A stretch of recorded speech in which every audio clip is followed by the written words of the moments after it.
Hello students, welcome to EPG Pathshala. I am Dr. Neeti Goyal from Indira Gandhi National College, District Kurukshetra.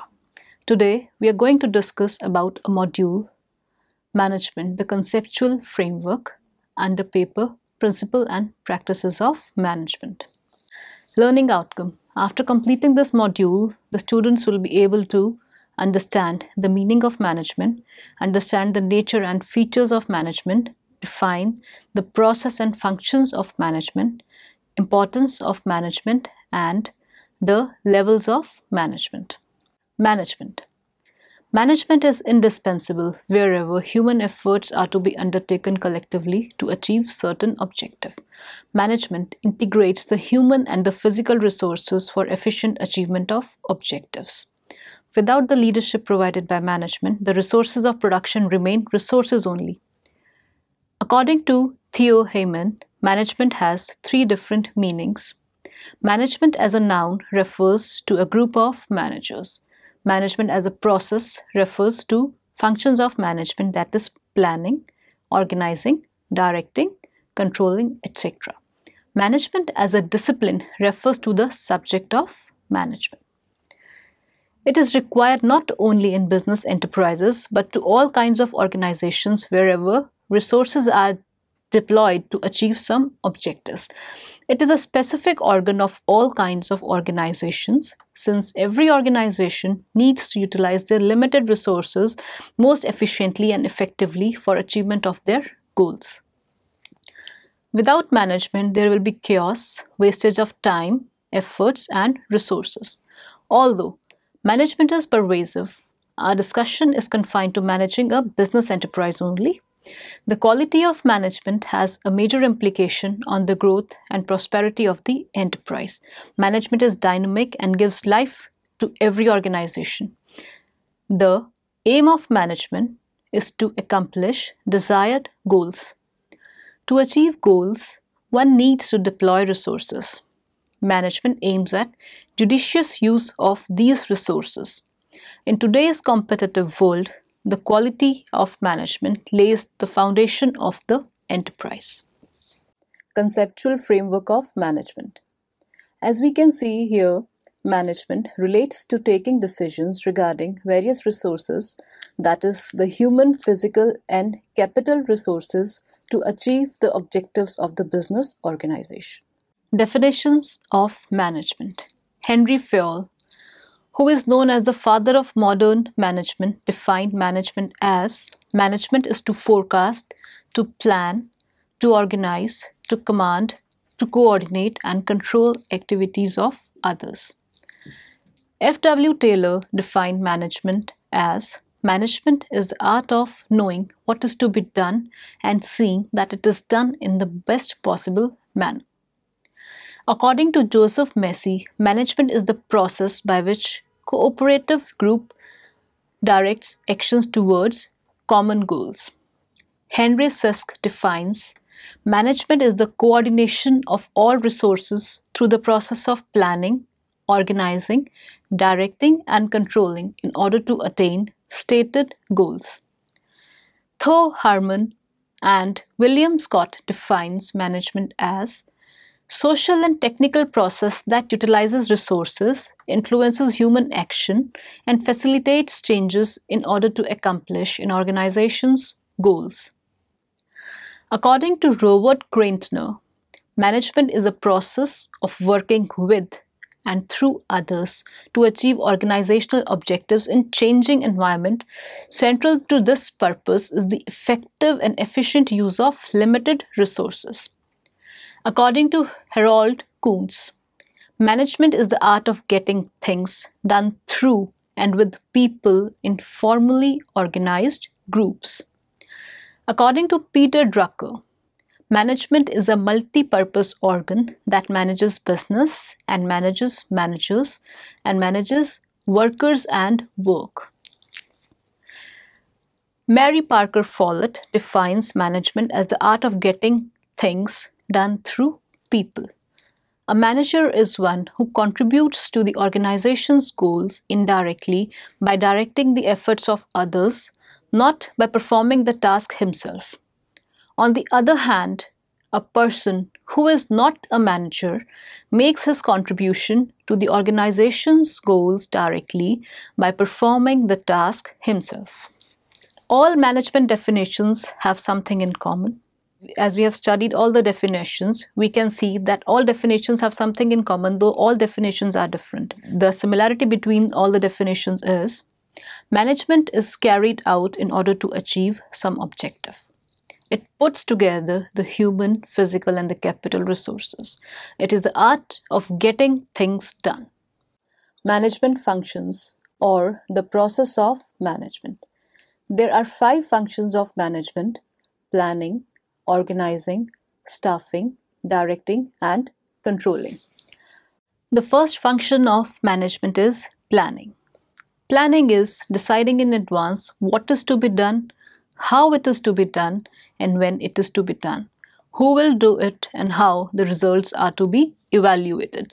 Planning is the most fundamental of all management functions. First of all, the objectives of the business are determined, and after that, the plans are made to achieve those objectives. Second function is organizing. Organizing provides structure to the organization. Organizing refers to identifying the activities to be carried out, grouping similar activities, establishing relationship among the activities in terms of superior-subordinate relationships. It establishes the authority and responsibility relationship among the activities. Staffing. Staffing refers to putting the right person at right place. It provides competent people to fill various positions created out of the organizational structure. Staffing should be done very carefully. If the right person is not employed at right place, all efforts go haywire. Directing. Directing aims at guiding the activities towards achieving a common goal. It leads to action. Managers get the work done by providing the right and a uniform direction to work. The above-mentioned functions of management create preconditions, while directing makes use of all these preconditions to achieve the desired results. A manager directs employees through communication, that is, the exchange of ideas, understanding, and information from one person to other. Leadership. Guiding and influencing the work is called as leadership. And motivation, which is encouraging the employees to give their best to the organization. The last function of management is controlling. It is the process of ensuring that the actual outcome is consistent with the planned objectives. It involves measuring and comparing the actual outcome with the plans and finding out the deviations, and if deviations are found, taking corrective measures. Control process. Under control, we first measure the performance, then we compare the actual performance with the planned objectives. As a third step, we find out the deviations between the actual performance and the planned objectives. After that, the corrective measures are taken only if there are major deviations. Minor deviations in the plans, in achievement of plans, are ignored. Features of management. First feature of management is it is a continuous process. Management is a circular process which never ends. It is concerned with constantly identifying the problem and solving them by taking adequate steps. The process of management starts with planning and ends with controlling. New plans need to be designed as per the needs. If the results are not achieved as per the plans, plans are revised again. This way, management becomes a continuous and never-ending process. It lasts till the organization lasts. The second feature of management is pervasive. Management is required everywhere. Management is a vital aspect in any organized group activity. Management is required not only for running a business but for any organized group activity, be it be educational, charitable, and religious institutions, etc. Third feature of management is result oriented. The goal of management is to achieve the desired objectives.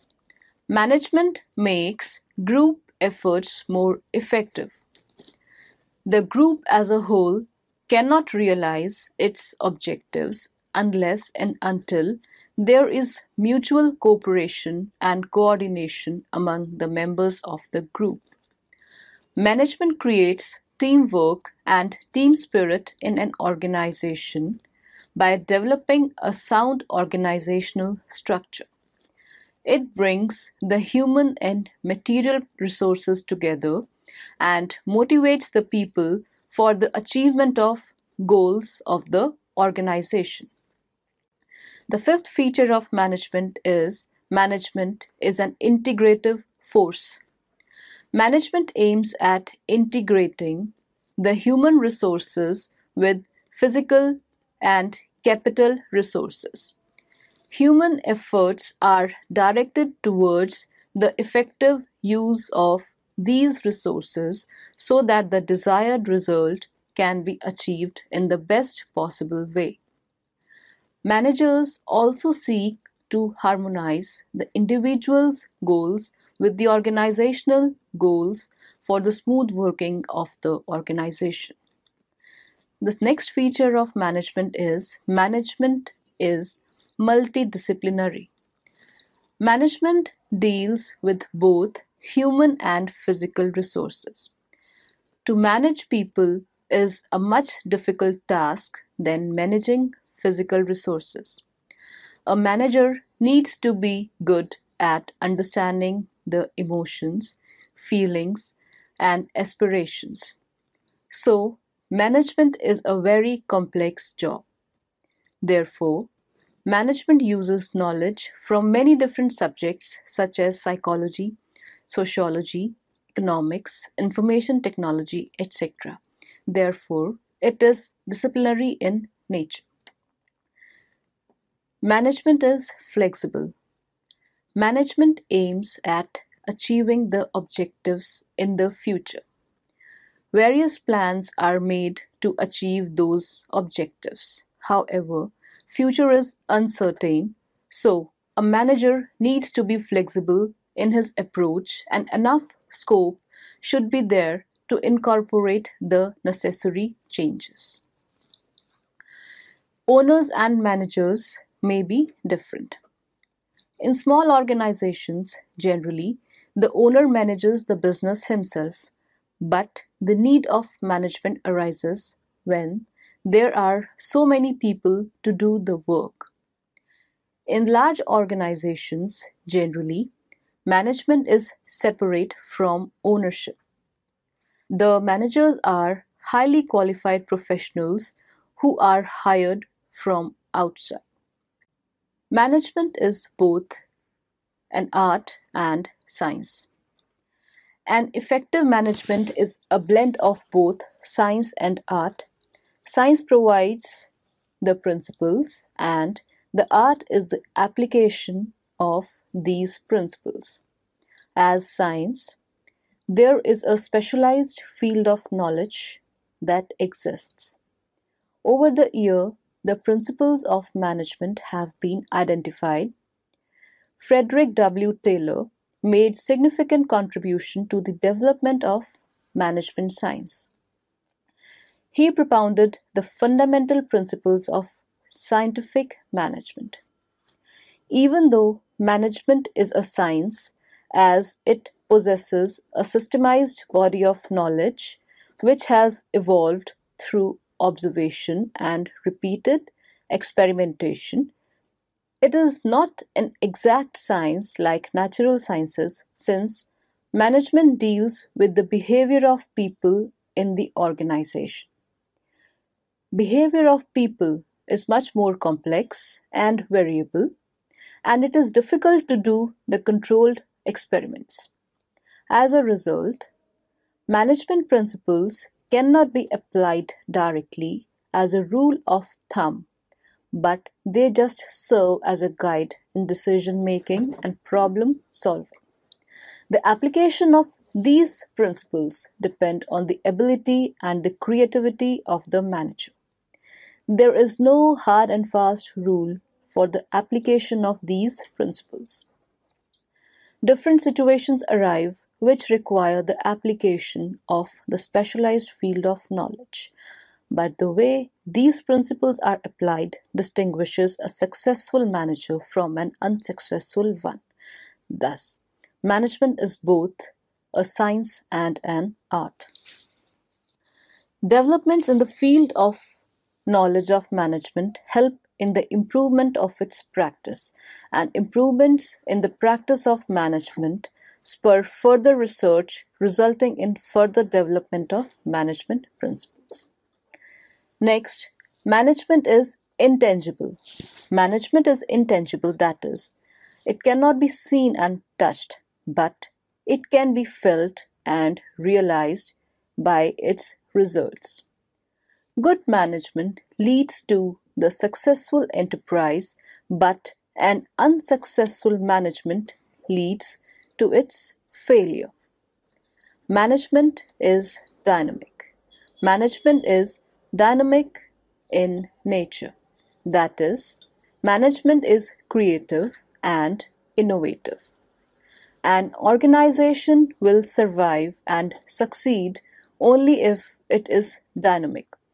It must continuously bring in new and creative ideas, new products, new product features, new ads, new marketing techniques, etc. Importance of management. Management is concerned with acquiring maximum prosperity with minimum efforts. Management is essential wherever group efforts are required to be directed towards achievement of common goals. It is said that anything minus management amounts to nothing. The following points further highlight the significance of management. Achieving the objectives. The ultimate goal of management is to achieve the objectives of the enterprise. It adds effectiveness to the efforts of the group of persons involved in achieving those objectives. Optimum utilization of resources. Management aims at optimum utilization of the physical and the human resources. The available resources of production are put to use in such a way that all sort of wastage and inefficiencies are reduced to a minimum. Workers are motivated to put in their best performance by inspiring leadership. Through the optimum use of available resources, management accelerates the process of economic growth. Management reduces costs.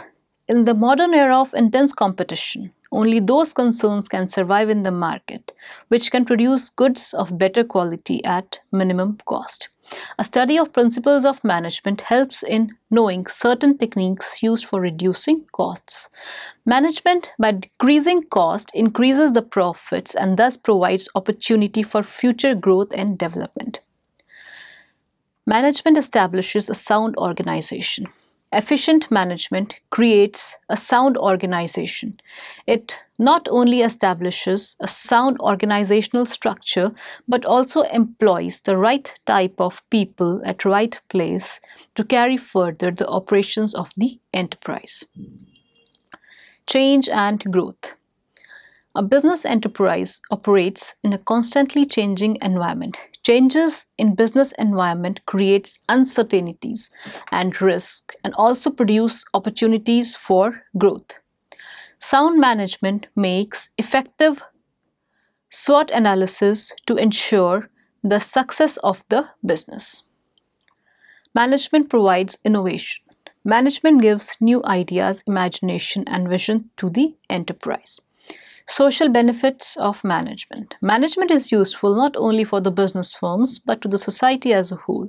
It improves the standard of living of people through higher production and more efficient use of scarce resources. By establishing cordial relations among different social groups, management promotes peace and prosperity in the society. Levels of management.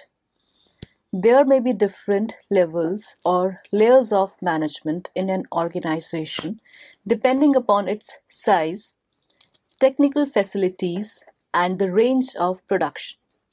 Broadly, there are three levels of management: top level, middle level, and lower level management. As we can see here, top level, the main function of top level is planning function and policy formulation. Lower level executes the plan and the policies, and middle level serves as a link between the top and the lower management. We are discussing top management in detail now. Top management lays down the goals, policies, and plans for the enterprise. It consists of company presidents, executives, vice presidents, chairman, and other key officers. Top management is the ultimate source of authority. It is accountable to the owners of the business for the overall management. The important functions of top management include establishment of the goals, objectives, and overall policies for the enterprise. To assemble the resources, that is, men, material, money, and machines. To exercise effective control on the operations, and the last function is to provide overall leadership to the enterprise. Middle management. The job of middle management is to implement the policies and plans framed by the top management. Most importantly, they serve as a link between the top and the lower level. They consist of sales managers, personnel managers, and other departmental heads. They are responsible to the top management for the functioning of their departments. The following are the main functions of middle management. First, to implement the policies of the top management. Second, to recruit and select suitable operative and supervisory staff. Third, to compile all the instructions and issue them to the supervisor under their control. Fourth, to motivate personnel to attain higher productivity and to reward them properly. Fifth, to ensure cooperation among the various departments for smooth functioning of the entire organization. Sixth, to report to the top management. And seventh is to communicate the problems of the lower level management.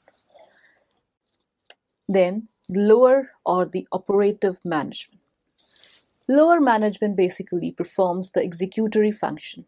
It consists of foreman, supervisors, sales officers, accounts officers, and so on.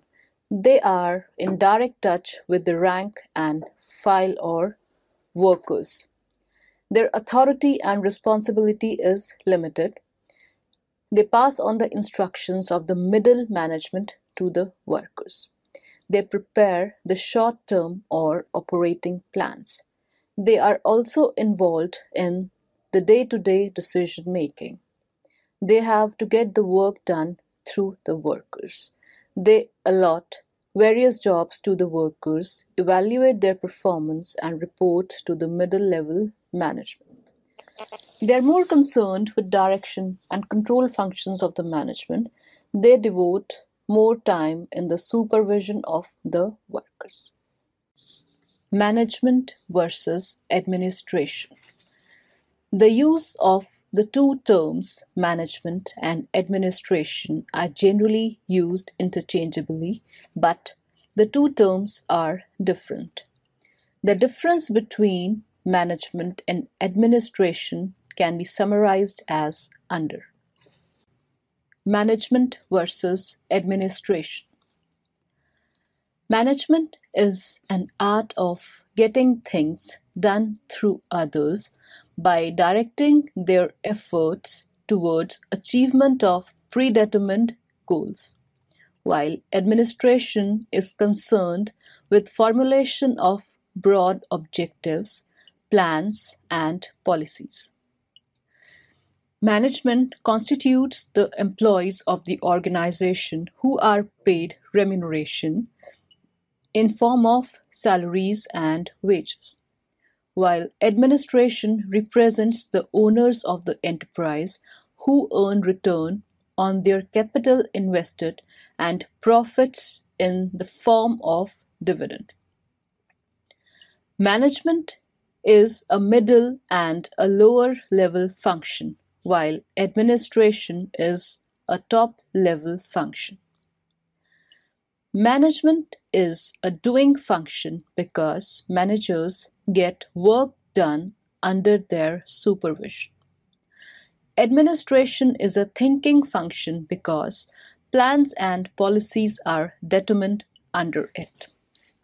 Management is applicable to business concerns, that is, profit-making organizations, while administration is basically applicable to non-business concerns, that is, clubs, schools, hospitals, etc.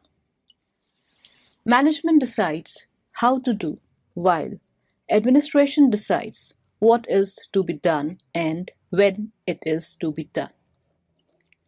The management decisions are influenced by the values, opinions, beliefs, and decisions of the managers, while administration is influenced by public opinion, government policies, religious organizations, customs, etc. In practice, there is no difference between management and administration. Every manager has to perform both administrative functions and operative management functions. However, higher the hierarchical level of the manager, he denotes more time on administrative function, and the lower level denote more time on directing and controlling workers' performance, that is, management. So students, let us summarize what we have learned in this module. Management is a binding force that binds various resources. It brings all the resources together and efficiently utilizes them to help accomplish the organization's goals. Kuhns and O'Donnell have rightly observed there is no more important area of human activity than management, since its task is that of getting things done through others. This assumes greater significance in business activities. The various factors of production could never become productive without the catalyst of management. It is now widely recognized that management is an important factor of growth of any country. Thank you.